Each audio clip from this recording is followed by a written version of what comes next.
Hello दोस्तों, मैं पूजा सक्सेना आपके सामने हाजिर हूँ। पिछली वीडियो में मैं 5 क्वेश्चन कराने वाली थी, लेकिन किसी कारणवश 5 की जगह मेरे 3 ही क्वेश्चन हो पाए। चलिए इस वीडियो में हम देख लेते हैं।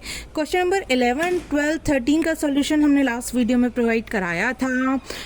अब आगे के क्वेश्चन का इसमें देख लेते हैं। क्वेश्चन नंबर 14 क्या कह रहा है? ए बी सी और बी डी ई दो समबाहु त्रिभुज इस प्रकार हैं कि डी भुजा बी सी का मध्य बिंदु है। जरा देख लेते हैं बच्चों, मेरे पास में एक त्रिभुज है ए बी सी। मैंने कोशिश की कि समबाहु त्रिभुज बनाने की। समबाहु त्रिभुज उस त्रिभुज को कहते हैं जिसकी सभी भुजाएं कैसी हों, बराबर हों। अच्छा, मैंने नाम दे दिया ए बी सी। अब क्या है? डी भुजा बी सी का मध्य बिंदु है। डी भुजा बी सी का क्या है? मध्य बिंदु है। त्रिभुजों ए बी सी और बी डी ई का अनुपात निकालिए। भाई ई पॉइंट कहीं इस तरीके से है कि बी डी ई भी क्या बन रहे हैं? बी डी ई भी समबाहु त्रिभुज बन रहा है। तो मैंने कहा कि कुछ भाई इस तरीके से है, मैंने ये ले लिया ई पॉइंट।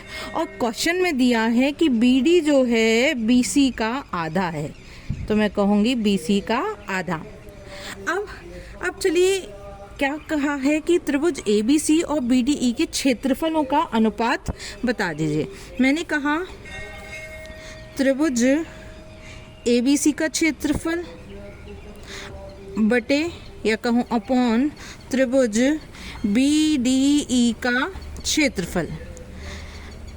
आप लोगों ने पढ़ा होगा त्रिभुज का क्षेत्रफल उनकी भुजाओं के वर्ग के अनुपात के बराबर होता है। त्रिभुज के क्षेत्रफलों का अनुपात उनकी भुजाओं के वर्ग के अनुपात के बराबर होता है। तो यहाँ से मैं कह सकती हूँ, इसकी एक भुजा ले ली मैंने BC, तो BC का वर्ग, और इसकी मैंने एक भुजा ले ली BD, तो ये हो गया BD का स्क्वायर, BD का वर्ग। लेकिन मुझे तो पता है ना कि BD की वैल्यू क्या है, BC की आधी, तो वैल्यू रख दी मैंने। तो ये हो गई मेरी BC अपॉन 2 का स्क्वायर। इसको ओपन करा तो ये हो गया मेरा BC का स्क्वायर अपॉन BC का स्क्वायर अपॉन 4। यहाँ अपॉन 1 मान के मैंने इंटरनली इन दोनों का, बाहर इन दोनों का मल्टीप्लाई किया, तो ये हो गया 4 BC का स्क्वायर अपॉन BC का स्क्वायर। यहाँ BC के स्क्वायर से BC का स्क्वायर कैंसिल हो गया। मेरा आंसर आ गया क्या? 4:1, जो कि किस ऑप्शन में था? जो कि था मेरा ऑप्शन नंबर सी। अगला क्वेश्चन देख लेते हैं। ये था मेरा क्वेश्चन नंबर 14।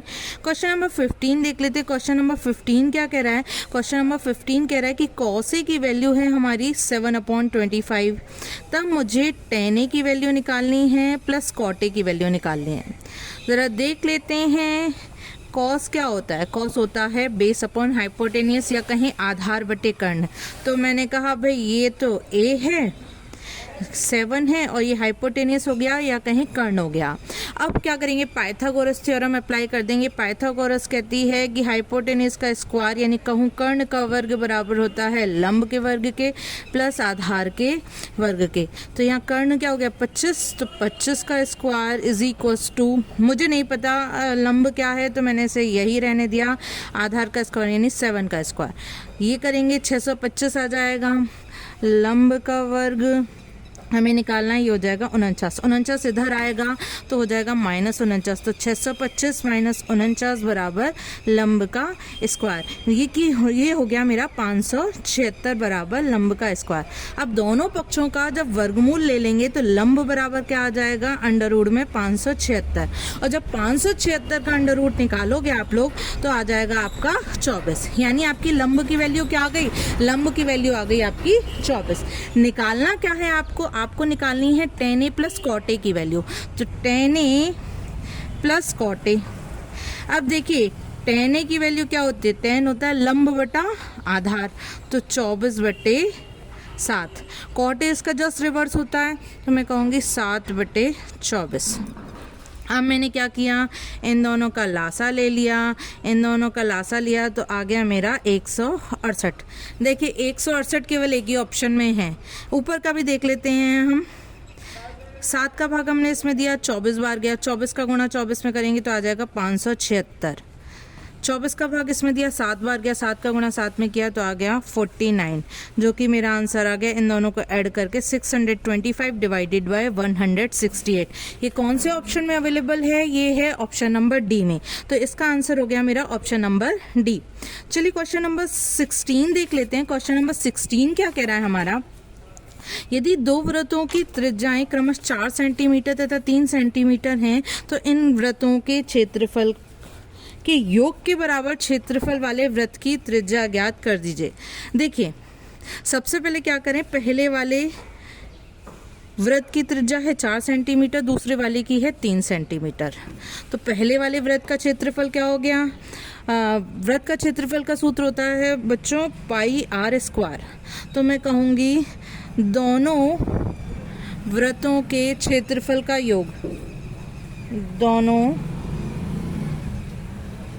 वृत्तों का क्षेत्रफल, दोनों वृत्तों का क्षेत्रफल क्या हो गया भैया? दोनों को जोड़ दो। तो मैं कहूँगी पाई गुणा 4 स्क्वायर प्लस पाई गुणा 3 स्क्वायर। तो ये हो गया मेरा 16 पाई, ये हो गया मेरा 9 पाई, यानी एडिशन क्या आ गया मेरा 25 पाई।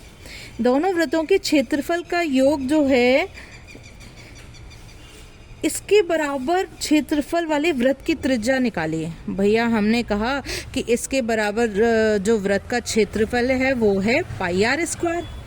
ठीक है, अब पाई से पाई कैंसिल हो गया, 25 बराबर आर स्क्वायर। तो मैं कहूँगी आर बराबर 5।